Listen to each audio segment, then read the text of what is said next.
Dividing a complex number by I looks tricky at first, but there is a clean shortcut that makes it almost instant. Let's look at both ways. Our problem is 3 plus 2i, all divided by I. The long way, multiply by the conjugate of I. When we divide by I, we need to eliminate I from the denominator. To do that, we multiply both the top and bottom by I. 3 plus 2i over I.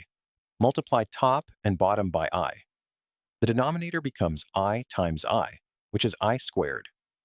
And I squared equals -1. So the denominator is now -1. The numerator becomes 3i plus 2i squared. Replace I squared with -1. That gives us 3i plus 2 times -1, which is negative 2 plus 3i. Now divide everything by -1. -2 divided by -1 is 2. 3i divided by -1 is -3i. Answer, 2 minus 3i. The shortcut. Here is the pattern you just saw, and it works every single time. When you divide a plus bi by I, the answer is always b minus ai. Read that again. The real part of the answer is b. That is the imaginary coefficient from the original number. The imaginary part of the answer is -a.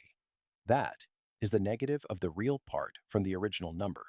So for 3 plus 2, I divided by I, a is 3, b is 2. Answer, b minus ai, 2 minus 3i. Same answer. No fraction, no algebra. Just swap and flip the sign. Why does the shortcut work? When you multiply top and bottom by I and simplify, you always end up dividing by -1 at the end. That -1 flips the sign of the real part and moves the imaginary coefficient to the real position. The shortcut just skips all the middle steps.